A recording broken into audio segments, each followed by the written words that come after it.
This is Pathway to Recovery, an SA Lifeline Foundation podcast featuring hosts Tara McCausland, who is the SA Lifeline Executive Director, and Justin B., a sex addict living in long-term recovery. We have conversations with experts and individuals who understand the pathway to healing from sexual addiction and betrayal trauma, because we believe that recovering individuals leads to the healing of families. Welcome to the Pathway to Recovery podcast. I'm your host, Tara McCausland, and welcome Justin B., my co-host. Hey, Tara, I'm happy to be here. Yeah, good to see you. Before we get started, registration is still open for our 2024 SA Lifeline virtual conference. We're so excited to have 15 presenters for this conference. First day, we're talking about unwanted sexual behavior. We're also going to have a panel of men recovering from sexual addiction at the end of that day.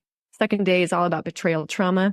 And we'll also have a women's panel at the end of that day. And the third day, which I'm so excited for, is all about healing couples and families. I'm excited to hear from our headliners, but also we'll have a couples panel and 2 live Q&As, which I think you'll really want to take advantage of with our experts that are presenting at this event. There are still scholarships available if you'd like to apply for one of those. You can see the full agenda at salifeline.org, see the presenters, their presentation titles. You won't want to miss it. And just a shout out to our sponsor for the conference, Circles of Grace. We'll put a link for their website in the show notes. Thanks to Circles of Grace and for the great work that they are doing in the field of sexual addiction and betrayal trauma. So today we're discussing what are some barriers in doing step 4 and how do I overcome them? Maybe before we jump into that, Justin, what is step 4?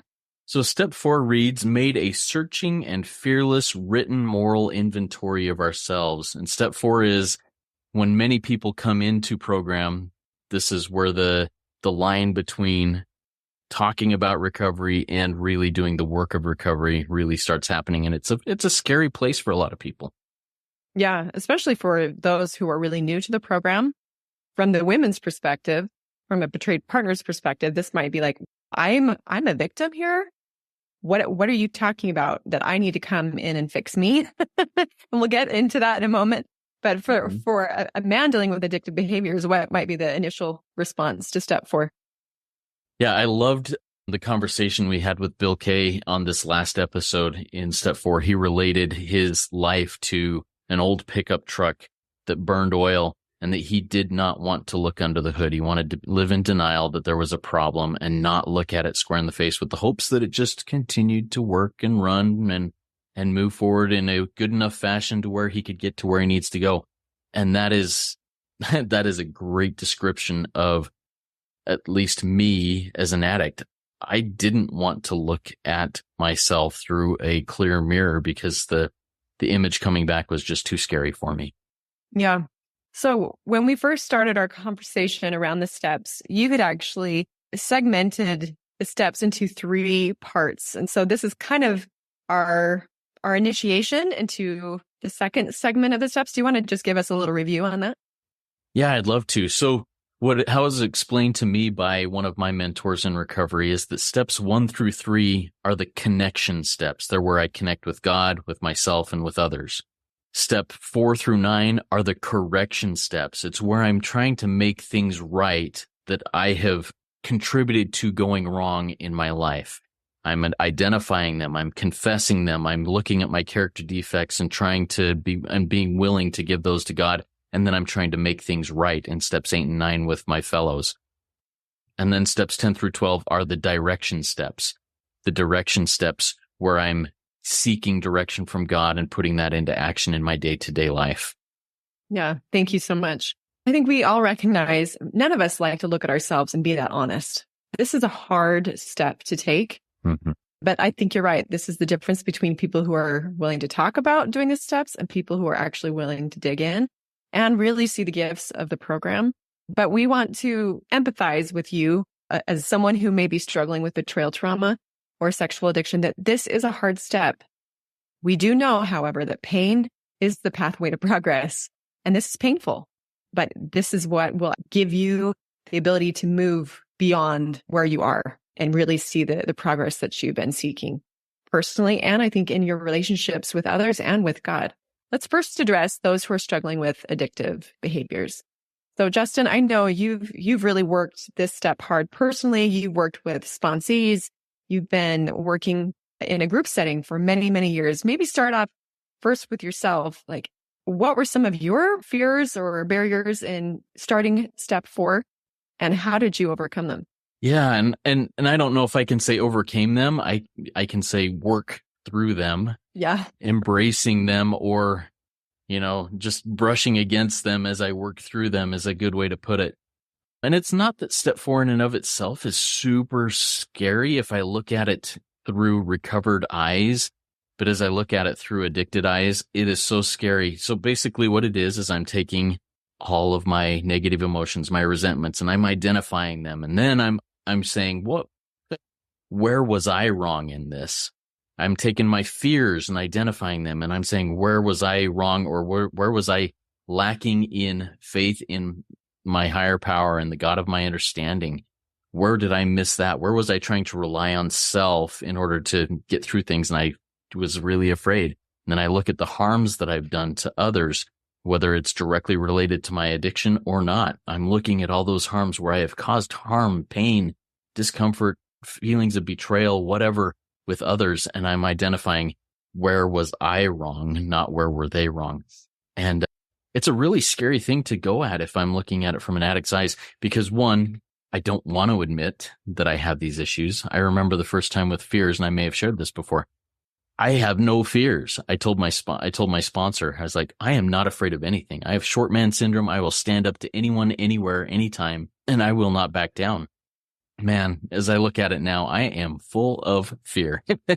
And that was one of the big fears, is admitting that I had fears.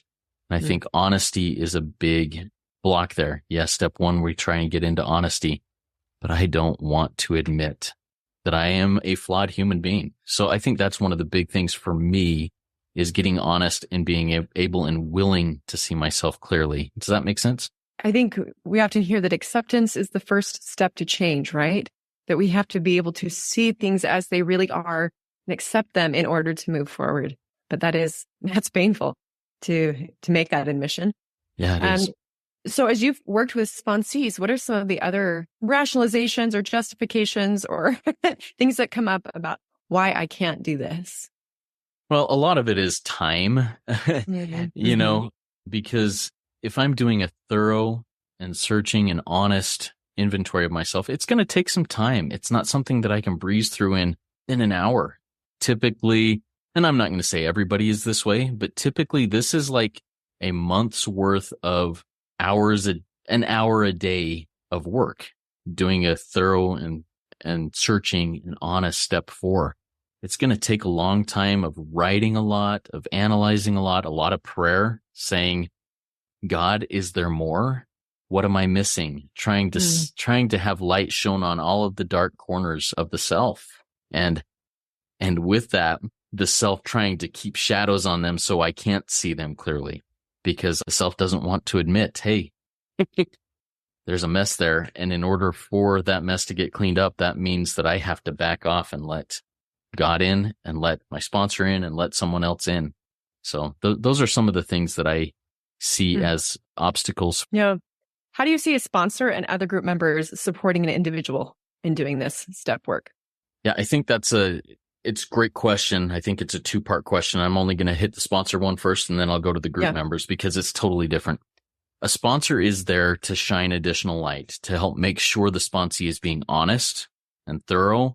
And the sponsor should be kept abreast of the progress the sponsee is making throughout that month or whatever that time frame is. So every day or a couple times a week, saying, hey, send me everything you've got done so I can put my eyes on it and see where it's going. Because a phrase I hear people say, it takes 2 to see 1.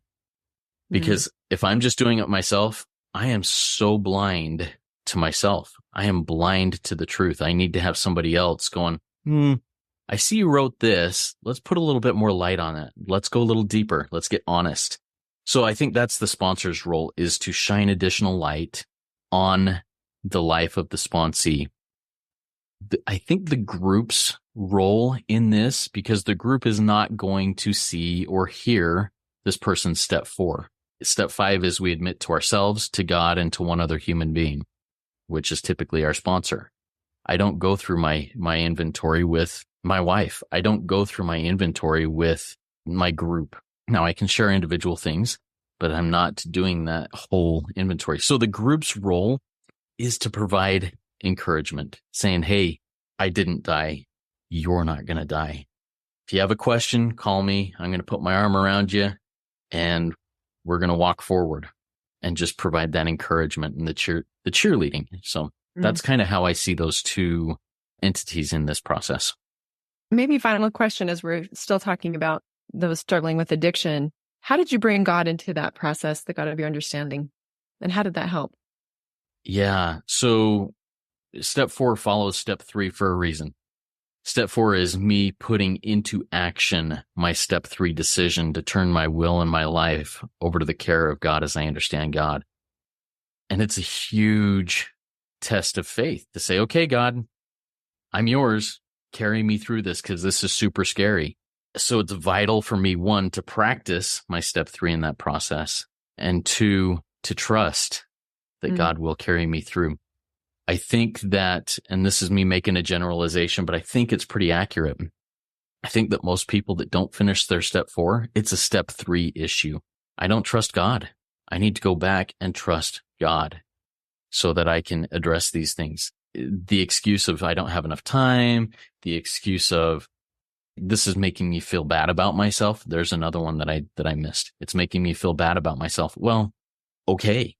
It's not going to shame, but let's look at things honestly and see where I need to change so I don't feel bad about myself. So I hope that answers that question. I think oftentimes we don't want to see our whole self because we are afraid of what we're going to find. If we haven't really worked steps 1 through 3, then we may then think, whatever I find, if it's too scary, if it's too dark, then maybe I'm not lovable. Maybe I am not enough. Maybe I am irreparable, so to speak, right? And so I think that, if you've really done your steps 1 through 3 and you lean into that trust in a God that you may still not fully know or understand, none of us do, but trust that he'll bring you through this. I think that's so key. So I appreciate you bringing that up. So I wanted to address the betrayed partner. Now, this gets tricky because first let's talk about the barrier of trauma itself. Not all betrayed partners experience trauma, but the stats say that upwards of 70% do experience betrayal trauma as a result of their partner's hidden addictive behaviors. So what is trauma? Well, I'm not an expert, but it really does injure the brain. And if you'd like to go back and listen to the episode with Kaylee Dunn or Jake Porter and consider step work then for the partner with that lens, because someone in acute trauma can't even access the parts of the brain that are required to do this kind of rigorous work.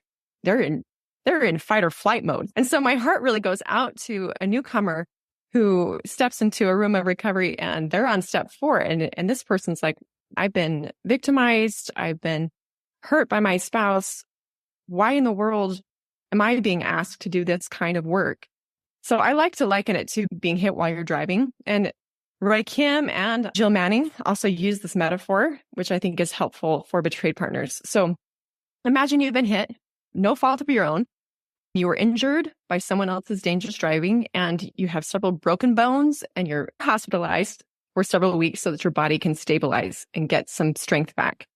So again, this wasn't your fault, but it doesn't absolve you of having to eventually do the rigorous physical therapy to get back, full function, to be able to walk again, right? So for a betrayed partner, if you imagine a betrayal trauma injury to the brain, you might have to wait for your body and your brain to heal a bit and to get enough safety in order to start doing step 4 work and beyond. And so I've heard some people say, I work steps 1 through 3 on repeat until I feel safe enough and stable enough and able to really move in this direction because it's challenging. Did you have any comment on that? I think the comment that I have, I'm going to take it from the addict's perspective. And invite the betrayed to try and put themselves in these shoes because I think they're similar, but I would never make the assumption that this is how you feel. Many addicts, myself included, underwent a very traumatic experience in their youth. And I can point to one when I was 10, maybe 11 years old, that cemented my addiction. And I was a victim in that instance. I was powerless over the thing that happened to me. And that trauma, while I can't blame everything on that, that's where my addiction did cement. And I didn't seek help. I didn't seek anything at that point. I just put my head in the sand and went through life, all of a sudden becoming a wrecking ball to those around me. Now, as I did my step 4 on that event, I had to look at where was I wrong? Was I wrong when I was 10 or 11 and that happened to me? I can't say that I was. I can't point a finger at, hey, I was wrong there. Where was I wrong? What do I need to fix? I need to fix all of those relationships that stemmed from that I perpetuated this from there. So I can't own that one instance, but I can own everything that I did after that hurt others because of the way I responded from that situation. And so what I'm trying to say here is you who are a betrayed partner, perhaps there was nothing that you did wrong to experience the initial betrayal trauma, but what are you perpetuating from that point that you do have responsibility in moving forward? So my thoughts on that are there. I know it's a very sensitive area and there's going to be people that might say, no, you don't understand, and I may not, but that's my thoughts and my experience on it. Yeah, I appreciate you bringing up the trauma for those struggling with addiction because it is often trauma that is the precursor for addictive behaviors. That's an important point to bring up. I think when we're considering the experience of the betrayed partner, we're talking about acute, fresh trauma that can make the working of the steps really challenging initially, because again, if the brain doesn't have the safety and stability, we need the brain to be online in order to do some of this hard work. Where there is acute, fresh trauma, they are going to have some limitations in their ability to do some of this work. And again, I think Jill Manning does a really good job of talking about we all have work to do. And just because it was the actions and behaviors of others that initially brought you into the rooms of recovery to therapy, there's still work to be done. So I think recognizing that trauma is going to be a barrier for some, we can be sensitive to ourselves and acknowledging the injury, acknowledging the limitations. How a group might help is if they have a newcomer and they're going over step 4, then group members can help a newcomer understand that the ultimate goal is to start working these corrective steps, but it may not be the time for them yet.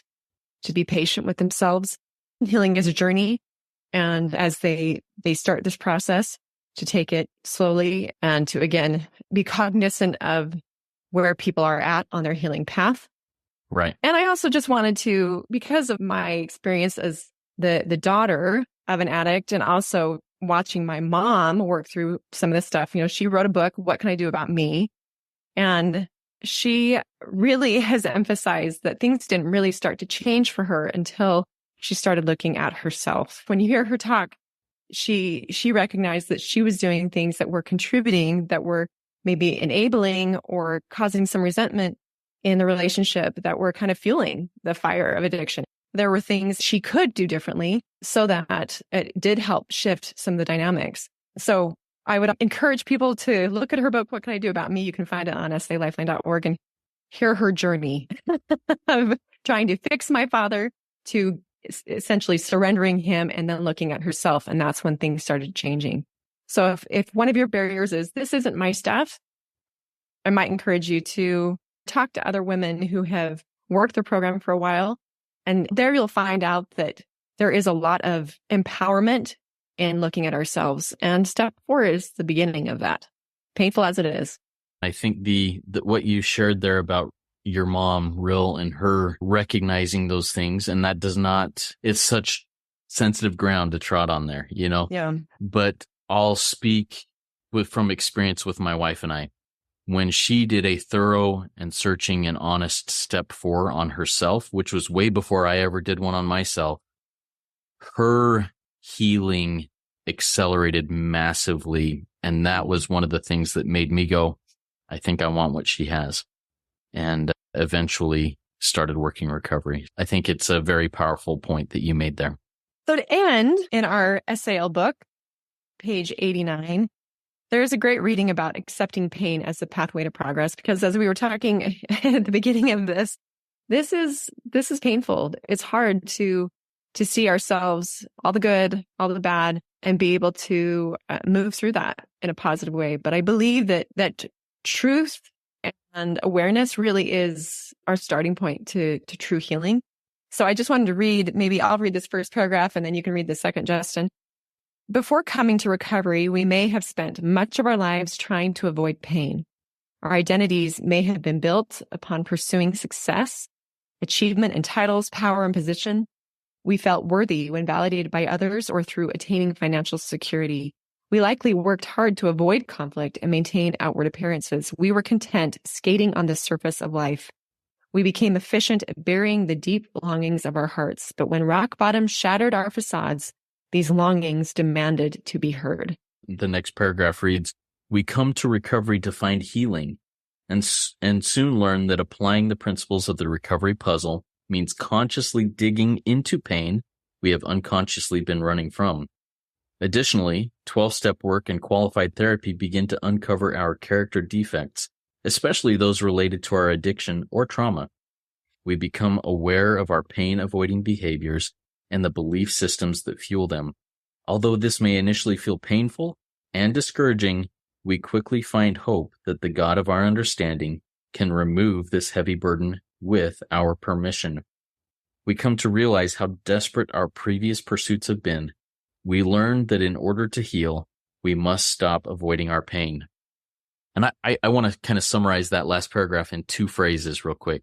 Yeah. If life is easy, if recovery is easy, I'm doing something wrong. If I am uncomfortable, I'm likely doing it right. So I need to step into the uncomfort, embrace as the Navy SEALs say, and a little bit crude, embrace the suck, because that's where growth happens. That's where recovery happens.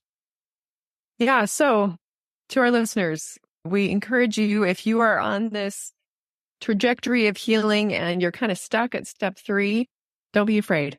I wanted to maybe even just share this quote for our Harry Potter fans listening.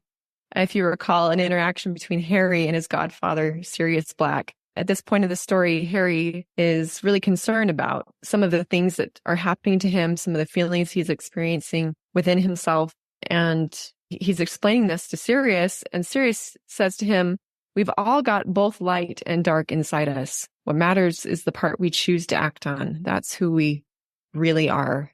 So if we can embrace the fact that we all have the light and the darkness, and step 4 will help us see the bright spots, the dark spots, and accept them. And then I believe will help us embrace the light and move forward in a positive way. I love that quote, and it brings to mind another quote of somebody in a different genre. Alexander Solzhenitsyn wrote The Gulag Archipelago about being a prisoner in the Soviet gulags, and he wrote this phrase that really speaks to me. The line separating good and evil passes not through states, nor between classes, nor between political parties either, but right through every human heart, and through all human hearts. This line shifts. Inside us, it oscillates with the years, and even within hearts overwhelmed by evil, one small bridgehead of good is retained. And I think it's so vital to look at that. Even if I think I'm just this evil person, there is a sliver of good that can, if looked at and light shown on, will overwhelm the evil, and that heart can become good. Awesome. With that, thank you to our listeners for being here with us. We'll catch you next time. Thanks for joining us. We invite you to subscribe to this podcast so that you don't miss new episodes. And while you're at it, will you please leave us a 5-star rating and review to help us spread the good news that healing from sexual addiction and betrayal trauma is possible. We invite individuals who are struggling to join our virtual or in-person trauma-sensitive 12-step meetings. Meeting times and locations can be found at sal12step.org. You can find quality education at salifeline.org, and we hope that you will follow us on Instagram and Facebook. SA Lifeline is a 501c3 nonprofit organization, and we welcome donations. SA Lifeline, Come heal with us.